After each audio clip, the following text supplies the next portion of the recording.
খাদ্যপণ্য কেনার আগে তা স্বাস্থ্যসম্মত কিনা নিশ্চিত করার উপর গুরুত্ব দিচ্ছেন খাদ্য ও কৃষি বিশেষজ্ঞরা।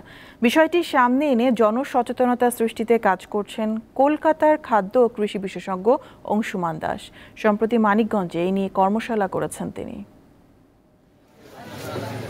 মানিকগঞ্জ শহরের বাসিন্দা শামসুন নবী তুলিপ বাড়ির বড় কর্তা হিসেবে বাজার সদাই তিনিই করেন। তবে কতটা স্বাস্থ্যসম্মত পণ্য কিনছেন তা তার জানা নেই। তুলিপের মতো অসংখ্য ভোক্তার এই অবস্থা।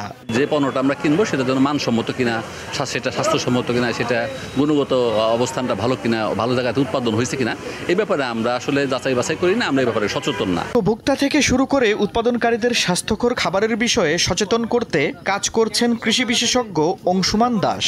তিনি মধ্যপ্রাচ্য সহ এশিয়ার বিভিন্ন দেশে কৃষি বিষয়ে বিভিন্ন কর্মশালা করে থাকেন।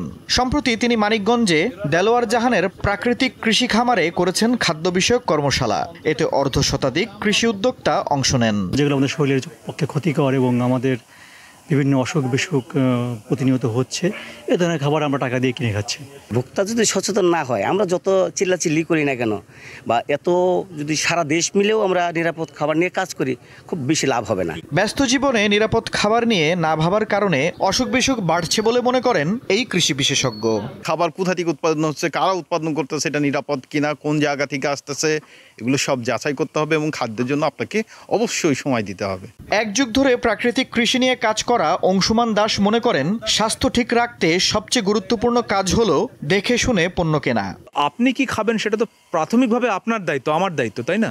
তো আমার মনে হয় এই বিষয়টা নিয়ে, এই সচেতনতার বিষয়টা নিয়ে মানুষেরই আর একটু এগিয়ে আসা উচিত, কারণ এটা তো খুব কঠিন না, আজকাল তো সমস্ত তথ্যই পাওয়া যাচ্ছে। প্যাকেটজাত খাদ্য পরিহার করে অর্গানিক খাবার গ্রহণের পরামর্শ তার।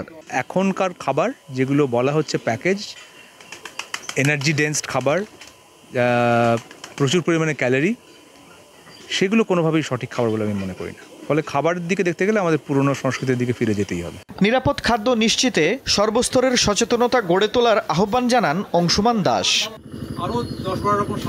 দীপ্ত বার্তা কক্ষ।